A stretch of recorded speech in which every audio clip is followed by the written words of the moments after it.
بسم اللہ الرحمن الرحیم الحمد للہ کفا وسلام علی عبادہ الذین اصطفى اما بعد فاعوذ باللہ من الشیطان الرجیم بسم اللہ الرحمن الرحیم انک لعلی خلق عظیم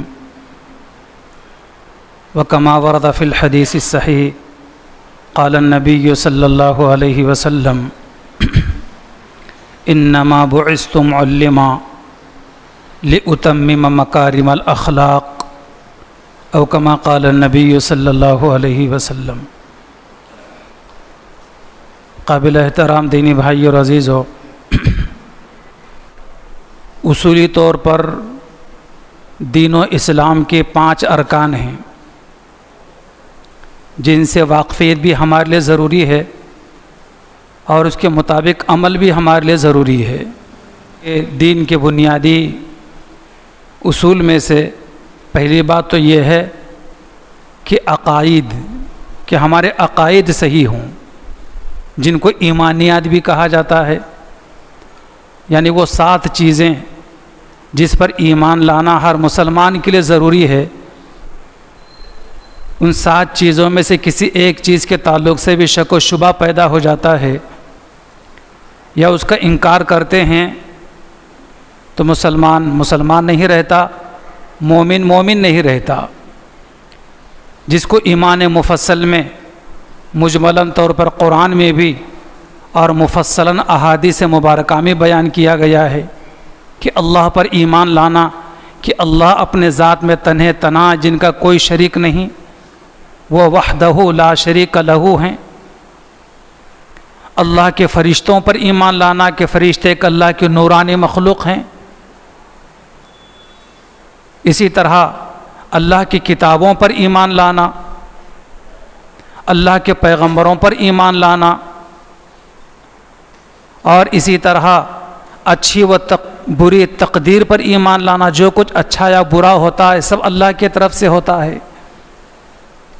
قیامت کے دن پر ایمان لانا کہ یقیناً ایک دن ایسا آنے والا ہے جس دن ہم سب کو اپنے قبروں سے اٹھ کر اللہ کے بارگاہ میں پہنچنا ہے اور اپنے زندگی بھر کیے ہوئے اعمال کا حساب و کتاب دینا ہے۔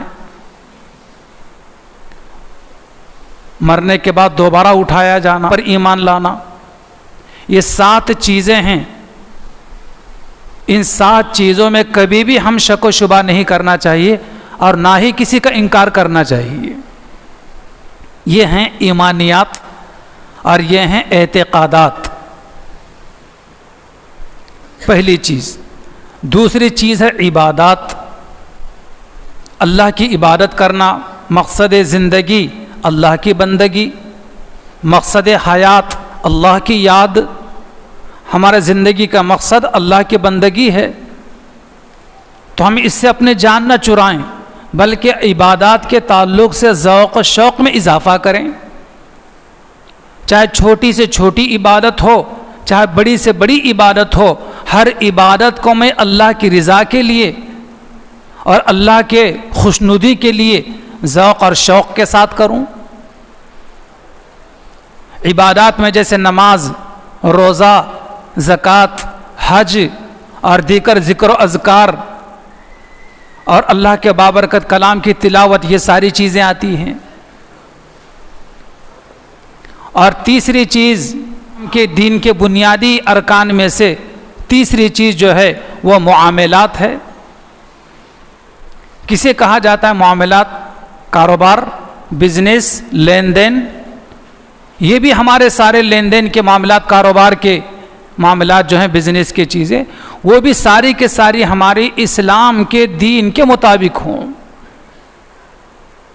صدق و سچائی کو اس میں لازم پکڑیں۔ کاروبار کرتے ہوئے، تجارت کرتے ہوئے بعض مرتبہ زبان پھسک جاتی ہے، چند ٹکوں کی خاطر آدمی جھوٹ بول دیتا ہے اور ڈھیر ساری برکتوں سے محروم ہو جاتا ہے۔ چاہے بظاہر نقصان نظر آ رہا ہو لیکن اپنے زبان کا غلط استعمال نہ ہونے دیں۔ یہ ہے مسلمان۔ اسی وجہ سے پیغمبر اسلام علیہ الصلوۃ والسلام فرماتے ہیں التاجر الصدوق مال انبیاء، کہ سچا تاجر جو اپنے تجارت میں، کاروبار میں، بزنس میں سچ بولتا ہے، ایسے سچے تاجر کا حشر قیامت کے دن پیغمبروں کے ساتھ ہوگا۔ معمولی بات نہیں ہے، کسی پیغمبر کے ساتھ حشر ہونا، ان کا قرب نصیب ہونا، پڑوس نصیب ہونا، کسی پیغمبر کو دیکھنا نصیب ہونا، یہ بہت بڑی نعمت کی بات ہے۔ اللہ کے نبی علیہ السلام نے ایسے سچے تاجر اور بزنس مین کو خوشخبری سنائی ہے کہ تم اپنے کاروبار میں سچائی کو اختیار کرو، اللہ کے نبی کے ساتھ حشر پالو قیامت کے دن۔ تو معاملات ہمارے صحیح شریعت و سنت کے مطابق ہوں۔ آدمی سمجھتا ہے کہ میں مسجد میں آنے کے بعد تو میں شریعت کا پابند ہوں، لیکن مسجد کے باہر میں نکلوں تو مجھے کسی پابندی کی ضرورت نہیں ہے، جو چاہے کہوں، جو چاہے کروں، جیسے چاہے ڈنڈی ماروں، جسے چاہے دھوکہ دوں، جسے چاہے اچھا مال بتا کر خراب پارسل کروں۔ مسجد کے باہر آدمی اپنے آپ کو جو ہے آزاد سمجھتا ہے۔ بھائیو، صرف مسجد نہیں بلکہ 2 رکعت نماز کی نیت باندھنے سے لے کر سلام پھیرنے تک جیسا آدمی پابند ہے، اسی طریقے سے 24 گھنٹے کی زندگی میں بھی آدمی پابند ہے۔ کہہ کا پابند ہے، شریعت کا پابند ہے، اللہ کے حکم کا پابند ہے، رسول پاک علیہ الصلوۃ والسلام کی شریعت کا پابند ہے، کسی اور چیز کا نہیں۔ تو بہرحال تیسری چیز دین و اسلام کے بنیادی ارکان میں سے کہ معاملات، کہ ہمارے معاملات صحیح ہوں۔ کوئی بھی کاروبار ہم شروع کرنا چاہتے ہیں تو اس کاروبار کے تعلق سے پہلے اسلامی ہدایات، اسلامی معلومات کو حاصل کریں کہ میں فلاں کاروبار کرنے جا رہا ہوں، اسلام میں اس کاروبار کے کرنے کی اجازت ہے یا نہیں۔ کاروبار شروع کر لیتے ہیں، بعض لوگ بعد میں آ کر پوچھتے ہیں، لاکھوں روپے لگا چکے ہوتے ہیں۔ آج کل ایک بڑا بزنس مارکیٹ میں چل رہا ہے جس میں لاکھوں لوگ مصروف ہیں، اربوں اور کھربوں روپے اس میں لوگ لگا رہے ہیں شیئر مارکیٹ کے تعلق سے۔ آنکھ بند کر کے شیئر مارکیٹ میں شریک ہو جاتے ہیں، جا کر لاکھوں روپے لگوا دیتے ہیں، لاکھوں روپے کما بھی لیتے ہیں، بعض مرتبہ اس میں نقصان بھی ہوتا ہے۔ لیکن شیئر مارکیٹ میں اپنا پیسہ لگانے سے پہلے معلوم کر لینا چاہیے کہ میں کس سائٹ پر جا کر کہاں اپنا مال لگا رہا ہوں، بتا دیا جاتا ہے باضابطہ۔ وہ جو اوپر کاروبار ہوگا، تجارت ہوگی، تو وہ اگر صحیح جائز و حلال ہے تو بالکل اس میں پیسہ لگا سکتے ہیں، اس پر نفع کمانا اور اس میں پیسہ لگانا بالکل جائز ہے آپ کے لیے، تو ایک جائز شکل ہے۔ لیکن اس میں بھی آنکھ بند کر کے بالکل نہیں لگانا چاہیے، بلکہ اس میں بھی جائز کاروبار ڈھونڈنا چاہیے اور شیئر مارکیٹ میں پیسے لگانا چاہیے۔ یہ تیسری چیز معاملات کا ہمارا صحیح ہونا۔ اور اسلام کا چوتھا اور بنیادی اصول وہ ہے معاشرت۔ کسے کہا جاتا ہے معاشرت؟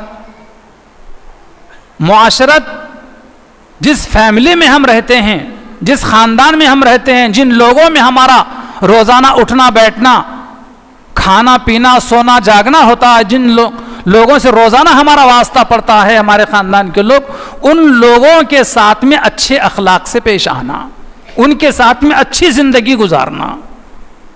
اپنے ماں باپ ہیں، بہن بھائی ہیں، بیوی بچے ہیں، اپنے پڑوسی ہیں، اپنے عام دوست و احباب ہیں، ان سارے لوگوں کے ساتھ میں جو ہے اچھے طریقے سے پیش آنا، کسی کے ساتھ میں کوئی ظلم و زیادتی کا معاملہ نہیں کرنا، اسے کہا جاتا ہے معاشرت۔ اور دین و اسلام کا 5واں رکن وہ ہے اخلاقیات۔ اخلاقیات کسے کہا جاتا ہے؟ اخلاقیات کا معنی مفہوم بہت وسیع ہے، مختصر میں یہ کہوں تو اخلاق کے معنی یہ ہے کہ خود اچھے رہنا اور دوسروں کے ساتھ اچھے طریقے سے پیش آنا، خود اپنے ذات میں اچھے رہنا اور دوسروں کے ساتھ میں بھی اچھائی کے ساتھ پیش آنا۔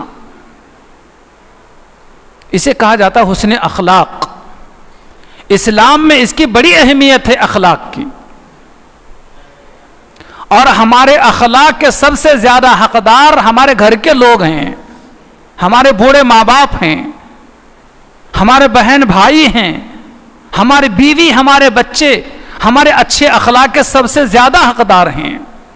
لیکن کیا کہا جائے, کتنا افسوس کیا جائے, آج مسلمان سب سے زیادہ بد اخلاق اگر کسی کے ساتھ ثابت ہوتا ہے تو اپنے گھر والوں کے ساتھ, اپنے ماں باپ کے ساتھ, اپنے بھائی بہنوں کے ساتھ, اور اپنے بیوی بچوں کے ساتھ, دوستوں کے ساتھ. واہ, تعریفیں کرتے دوست تھکتے نہیں ہیں, اتنے اچھے طریقے سے دوستوں کے ساتھ رہتا ہے. کہیں اگر نام نکل جائے تو ارے بھائی تو وہ تو ہیرا آدمی ہے, اس کی کیا کہتے ہیں. گھر میں آ جاؤ تو درندہ بن جاتا ہے وہ, نہ ماں کو سلیقے سے بات کرتا ہے, نہ بات کو کوئی اچھے اخلاق کے ساتھ باپ کے ساتھ پیش آتا ہے, نہ بہن بھائیوں کے ساتھ کبھی حسن اخلاق کا معاملہ کرتا ہے. بیوی تو سمجھتا ہے کہ وہ تو میری باندی ہے. الیاذ باللہ, اللہ تعالی ہماری حفاظت فرمائے. ہمارے اچھے اخلاق کے سب سے زیادہ حقدار ہمارے گھر کے لوگ ہیں. کبھی بھی کسی بھی وقت کسی بھی موقع پر اپنے ذات سے اپنے گھر والوں کو کبھی بھی کوئی تکلیف نہ ہونے دیں. اللہ کے نبی علیہ الصلوۃ والسلام فرماتے ہیں قیامت کے دن میدان محشر میں ہمارے زندگی بھر کے اعمال کو تولنے کے لیے, گناہوں اور نیکیوں کو تولنے کے لیے ترازو لگائی جائے گی. حضور پاک علیہ السلام فرماتے ہیں کہ اس ترازو میں سب سے زیادہ وزنی اگر کوئی عمل ہوگا تو وہ اچھے اخلاق ہوں گے. آج ہی ایک حدیث مبارکہ میں نے مطالعے کے دوران پڑھی. اللہ کے نبی علیہ الصلوۃ والسلام فرماتے ہیں کہ جس کے اخلاق سب سے زیادہ برے ہوں وہ جنت سے بھی محروم رہے گا. اور ایک جگہ فرمایا آپ علیہ الصلوۃ والسلام نے کہ گناہوں میں سب سے بدترین گناہ یہ ہے کہ آدمی بد اخلاق ہو جائے, کسی کے ساتھ سلیقے سے بات چیت نہ کرے. بھائیو, اپنے اخلاق کو سنوارنے کی ضرورت ہے. میں بتلاؤں, اللہ کے نبی علیہ السلام کا مبارک زمانہ ہے. ایک صحابی ہیں حضرت عبداللہ, غریب تھے بیچارے, لیکن کبھی کبھار کوئی چیز ہدیتاً حضور پاک علیہ السلام کی خدمت میں پیش کر دیا کرتے تھے. اور حضور پاک علیہ السلام کی عادت مبارکہ یہ تھی کہ آپ ہدیہ قبول فرماتے لیکن صدقہ کبھی آپ قبول نہیں فرمایا کرتے تھے, کہ حضور کے لیے اور حضور کے خاندان کے لیے صدقہ منع ہے. چاہے مدینے کا کوئی رہنے والا حضور کو ہدیہ دیتا, چاہے کوئی مہمان باہر سے آ کر ہدیہ دیتا, چاہے کوئی دیہاتی آ کر حضور کو ہدیہ دیتا, حضور خوشی سے اس کو قبول فرما لیا کرتے تھے. اور حضور اپنے پاس سے بھی کچھ نہ کچھ ہدیتاً اسے دے دیا کرتے تھے. ایک غریب صحابی تھے جن کا نام عبداللہ روایات میں آیا ہے. کبھی کبھار حضور کو کوئی چیز ہدیتاً پیش کر دیا کرتے تھے, حضور ہدیہ قبول کر لیتے, بڑے خوشی کا اظہار فرماتے, دعائیں دیا کرتے تھے. ایک مرتبہ ایک دیہاتی آدمی مدینہ منورہ میں آیا شہد بیچنے کے لیے. حضرت عبداللہ ان کے پاس پہنچے, دیہاتی کے پاس, اور ان سے شہد خرید لیا. شہد خریدنے کے بعد لا کر حضور پاک علیہ الصلوۃ والسلام کو ہدیتاً پیش کر دیا. حضور پاک علیہ السلام نے اس کو قبول فرما لیا شہد کو. تو اس دیہاتی نے پیسوں کا تقاضا کیا کہ بھائی عبداللہ تم نے شہد خریدا ہے اور میرے پیسے نہیں دیے ہیں. انہوں نے کہا کہ ہاں میں نے شہد تو خریدا ہے لیکن میری جیب خالی ہے, چلو رسول اللہ کی خدمت میں چلتے ہیں اور میں تمہیں رسول اللہ سے پیسے دلواتا ہوں صلی اللہ علیہ وسلم. اس دیہاتی شہر فروش کو لے کر عبداللہ حضور کی خدمت میں آئے, اور آنے کے بعد عبداللہ صحابی رسول نے کہا کہ یا رسول اللہ صلی اللہ علیہ وسلم, یہ دیہاتی شہد فروش ہیں, ان سے میں نے خرید کر یہ شہد لایا تھا, آپ اس کے پیسے دے دیں. حضور صلی اللہ علیہ وسلم نے ان سے فرمایا بھائی عبداللہ کیا تم نے مجھے ہدیتاً نہیں دیا تھا شہد؟ انہوں نے کہا کہ یا رسول اللہ میں ہدیتاً ہی آپ کو دیا تھا، پھر پیسوں کا تقاضا کیا مطلب؟ انہوں نے کہا کہ یا رسول اللہ میرے پاس جیب خالی ہے پیسے دینے کے لیے، وہ پیسوں کا تقاضا کر رہا ہے، آپ دے دیجئے۔ اللہ کے نبی صلی اللہ علیہ وسلم مسکرا دیے اور مسکرانے کے بعد اپنے پاس سے پیسے نکال کر دیہاتی کو دے دیے، وہ دیہاتی چلا گیا۔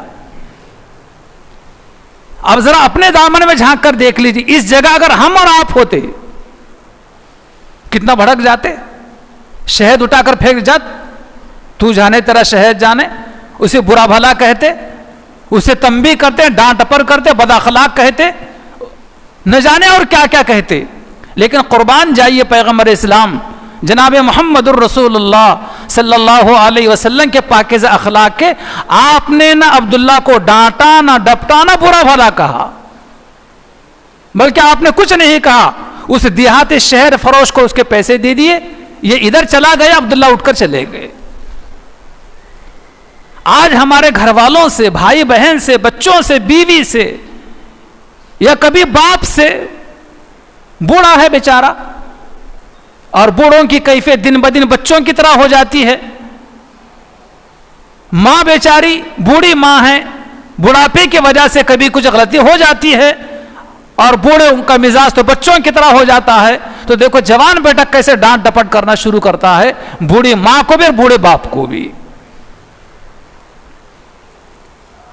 اللہ کے نبی علیہ السلام فرماتے ہیں انما بعثت معلما لاتمم مکارم الاخلاق، کہ لوگوں مجھے دنیا میں معلم بنا کر بھیجا گیا ہے تاکہ میں اچھے اخلاق کی تمہیں تعلیم دوں، تاکہ میں تمہیں اچھے اخلاق کی تعلیم دوں اور اخلاقی اعتبار سے تم کو کمال درجے تک پہنچا سکوں، اس لیے مجھے دنیا میں بھیجا گیا ہے۔ اسی نبی کا ہم کلمہ پڑھنے والے ہیں،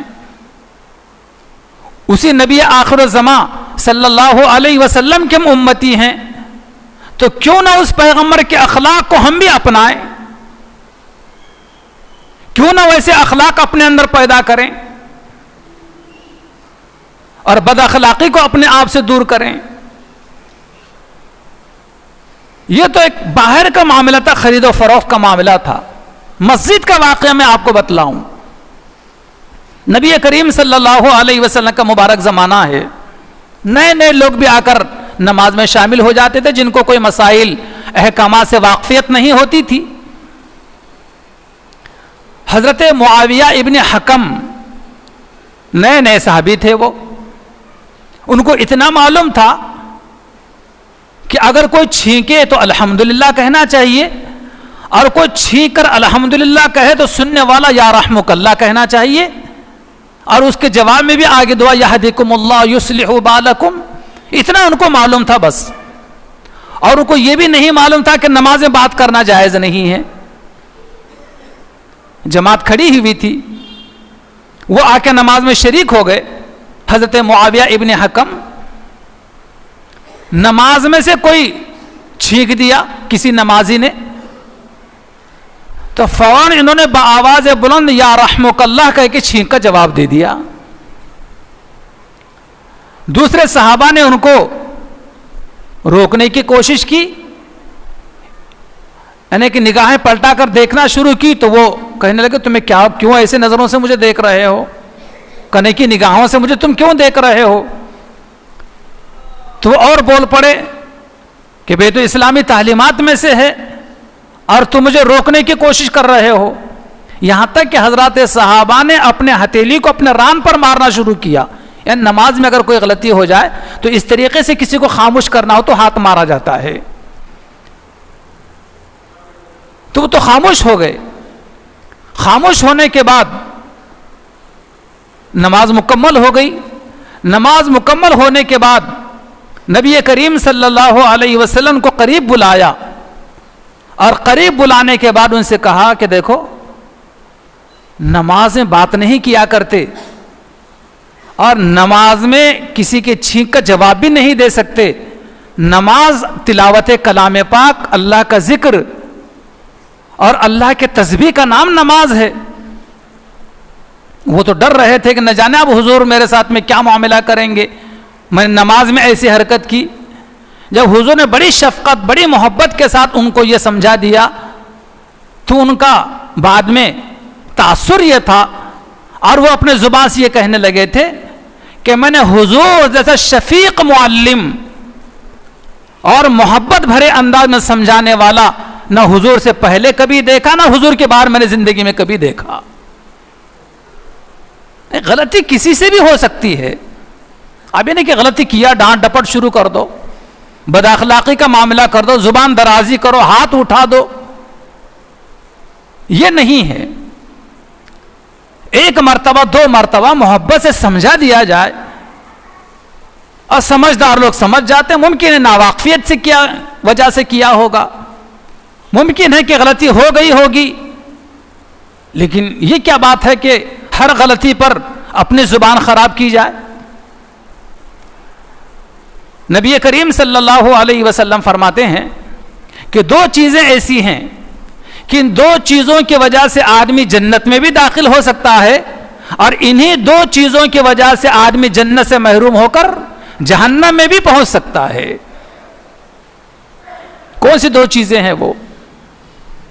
نبی کریم صلی اللہ علیہ وسلم فرماتے ایک تو ہے زبان اور دوسرے ہے شرمگاہ.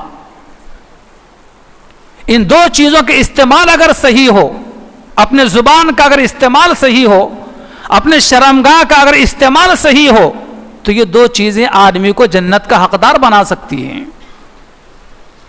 خدا نہ خواستہ, ہزار مرتبہ خدا نہ خواستہ, اگر ہم میں سے کسی کی زبان غلط استعمال ہوتی ہے, ہم میں سے کسی کی زبان غلط چلتی ہے, یا ہم میں سے کسی کی شرمگاہ غلط جگہ پر جا کر استعمال ہوتی ہے, یا غلط اس کا استعمال کرتے ہیں, تو یہ دو چیزیں جنت سے محروم کر کے آدمی کو جہنم میں بھی پہنچا سکتی ہیں. اللہ تعالی ہماری حفاظت فرمائے. اسی وجہ سے آقا دو جہاں علیہ الصلوۃ والسلام ایک جگہ فرمایا, مسلمان کی پہچان کرواتے ہوئے, المسلم من سلم المسلمون من لسانہ و یدہ. حضور فرماتے کہ مسلمان تو وہ ہے جسے مسلمان کہنا چاہیے جس کی زبان اور اس کے ہاتھ سے دوسرے مسلمان محفوظ ہو جائیں. نہ ہمارے زبان سے کسی دوسرے مسلمان کو تکلیف ہو, نہ ہمارا ہاتھ کسی دوسرے مسلمان پر اٹھے. آج دیکھیں کتنے مسلمان اس سلسلے کے اندر لاپرواہی برتتے ہیں. معمولی کوئی بات ہو جائے ایسی زبان چلتی ہے کہ الیاذ باللہ نہیں لگتا کہ مسلمان ہے وہ, اتنی غلط زبان کا استعمال ہوتا ہے. اور یہاں تک کہ زبان غلط استعمال کرتے کرتے ہاتھ بھی اڑ جاتا ہے. حالانکہ بعض صورتوں میں تو غلطی خود کی ہوتی ہے, لیکن غلط زبان کا استعمال دوسرے پر کر دیا گیا. خواہ مخواہ کے کسی کو 2-3 تھپڑ رسید کر دیے گئے, حالانکہ خود کی غلطی ہے. بھائیو, ایسے لوگ قیامت کے دن اللہ کے پکڑ سے بچ نہیں سکتے. اس لیے ہمیشہ جو ہے اپنے اخلاق کو سنوارنے کی ضرورت ہے, خود اچھا بننے کی ضرورت ہے, اور دوسروں کے ساتھ اچھے طریقے سے پیش آنے کی ضرورت ہے. اسلام میں اچھے اخلاق کی بڑی اہمیت ہے, بڑی تاکید فرمائی آقا دو جہاں علیہ الصلوۃ والسلام نے اس کی.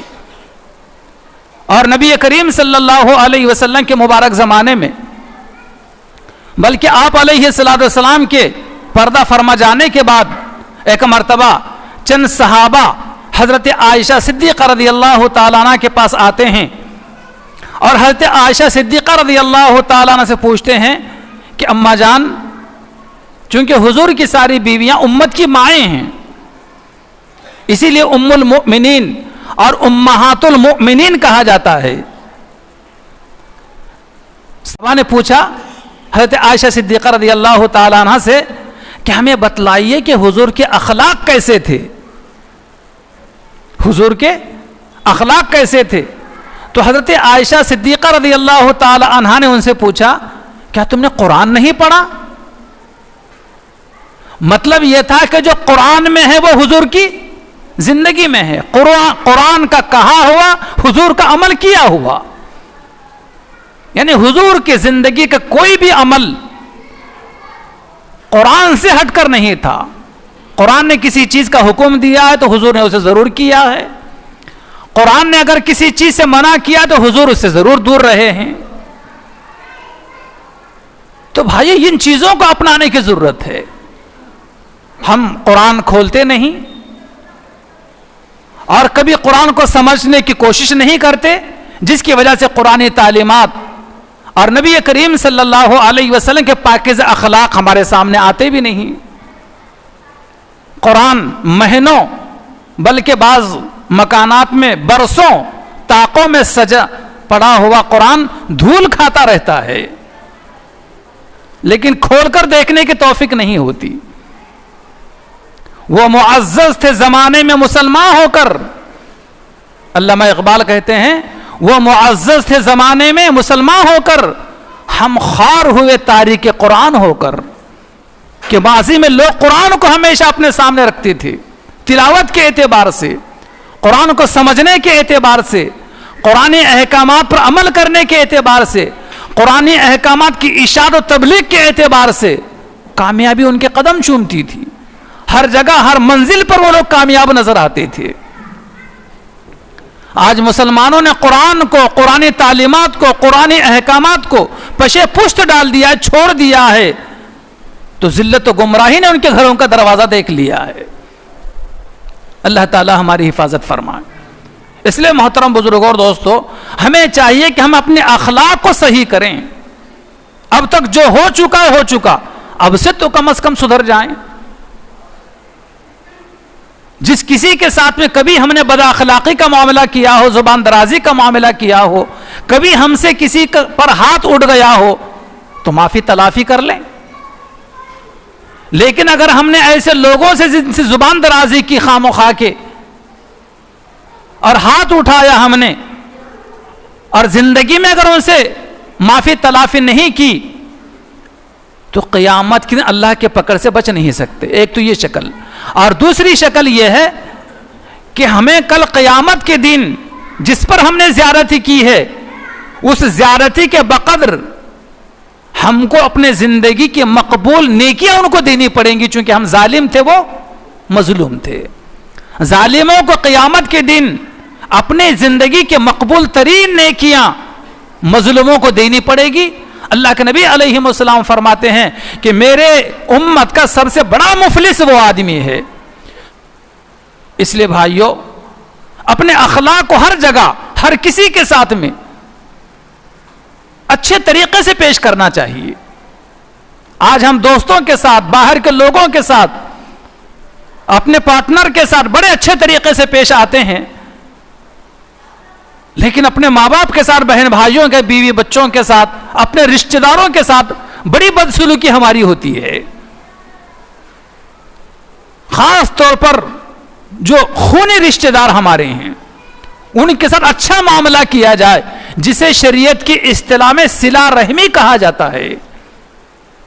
اور صلہ رحمی کرنے کی وجہ سے اللہ تبارک و تعالیٰ 3 چیزوں سے نوازتے ہیں, بلکہ 3 چیزوں میں اضافہ کرتے ہیں صلہ رحمی کرنے کی وجہ سے.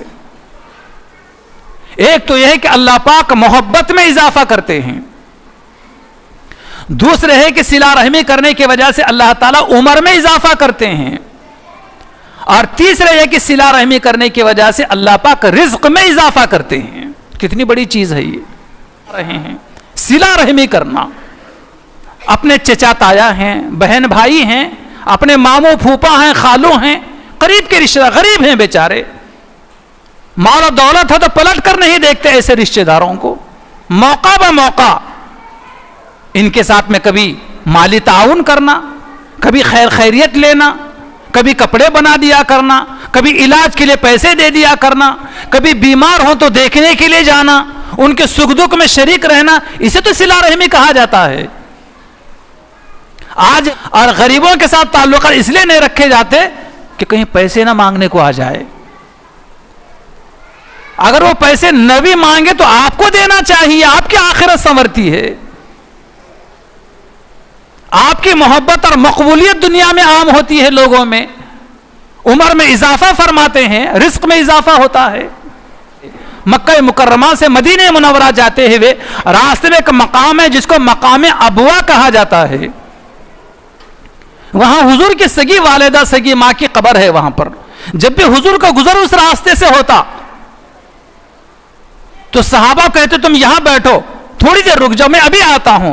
حضور دوڑتے ہوئے اپنے ماں کی قبر پر چلے جاتے, بیٹھ جاتے قبر کے سامنے, زارو قطار روتے اور اپنے ماں کی مغفرت کے لیے دعا کیا کرتے تھے. اور اس قدر روتے اپنے ماں کو یاد کر کے کہ دیکھنے والے حضرات صحابہ کے آنکھوں سے بھی آنسو نکل جاتے. صحابہ کو نہیں معلوم ہوتا کہ حضور کیوں بیٹھے ہیں اور کیوں رو رہے ہیں, اتنے کیوں آہوزاری کر رہے ہیں. تو حضور بعد میں بتلاتے کہ لوگوں یہ میری ماں ہے جو میرے بچپن میں انتقال کر گئی تھی, حق بنتا ہے کہ میں اس کے قبر پر حاضر ہوں اور اس کے لیے دعائیں مغفرت کروں. آپ کی ایک بہن تھی شیما نام کی, ایک مرتبہ دشمنوں سے جنگ ہوئی آپ علیہ السلام کی, حضور پاک علیہ السلام کو کامیابی نصیب ہوئی تو بہت سارے دشمنوں کے لوگ گرفتار کر لیے گئے پیغمبر کی طرف سے. تو وہ دشمن کے قبیلے اور گاؤں کے لوگ اپنے قیدیوں کو چھڑانے کے لیے پیسے جمع کرنے لگ گئے. اس قبیلے و خاندان میں حضور پاک علیہ السلام کی بہن شیما بھی, اس کی بھی سسرال پڑتی تھی. لوگ پیسے جمع کرتے کرتے شیما کے گھر پہنچے. پہنچنے کے بعد انہوں نے کہا کہ ہمارے گاؤں کے خاندان کے کچھ لوگ گرفتار کر لیے گئے ہیں اور پورے گاؤں میں سے پیسے جمع کر رہے ہیں قیدیوں کو چھڑانے کے لیے. تمہارے حصے میں بھی اتنے پیسے آتے ہیں, تم بھی اتنے پیسے دو تاکہ ہمارے گاؤں کے خاندان کے لوگوں کو چھڑا کر لا لیا جا سکے. باتوں باتوں میں کسی نے کہا کہ وہ محمد ہیں مدینے والے صلی اللہ علیہ وسلم, وہ جنگ کرنے کے لیے وہاں آئے تھے اور ہمارے گاؤں کے بھی کچھ لوگ گئے تھے, ان کو گرفتار کر لیا گیا. جیسے ہی حضرت شیما حضور کی رضائی بہن نے محمد نام سنا تو کہا کہ لوگوں پیسے جمع مت کرو, مجھے لے کر چلو اس کے پاس میں. انہوں نے کہا کہ تمہاری کیا چلے گی وہاں پر؟ انہوں نے کہا کہ نہیں, وہ میرے رشتے میں بھائی پڑتے ہیں اور نہ تمہارے پیسوں کی ضرورت ہے نہ کسی چیز کی ضرورت ہے, میں تمہارے سارے قیدیوں کو چھڑا کر لا لوں گی. چنانچہ گاؤں کے لوگوں نے, سرداروں نے پکڑ کر حضور کی دودھ شریک بہن کو لے گئے وہاں پر. حضور کی خیمے کے باہر صحابہ پہرا دے رہے تھے. دیکھا کہ ایک بوڑھی خاتون ہے وہ آ رہی ہے, کچھ لوگ ان کے ساتھ میں, تو روک دیا کہ حضور آرام فرما رہے ہیں. تو اس عورت نے کہا کہ مجھے جانے دو, وہ محمد میرا بھائی ہے. حالانکہ صحابہ کو معلوم تھا کہ حضور کے کوئی بھائی اور بہن نہیں ہیں.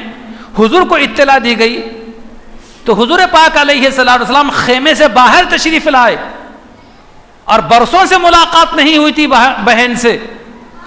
جیسے اپنے بہن کو دیکھا تو پہچان گئے اور اپنے بدن کے اوپر کی چادر اتار کر بہن کے قدموں میں بچھا دیا اور بہت ادب و احترام سے بہن کو اس کے اوپر بٹھایا اور کافی دیر تک اپنے بہن سے سر کو جھکا کر بات کرتے رہے, خیر خیریت لیتے رہے, حال و احوال پوچھتے رہے.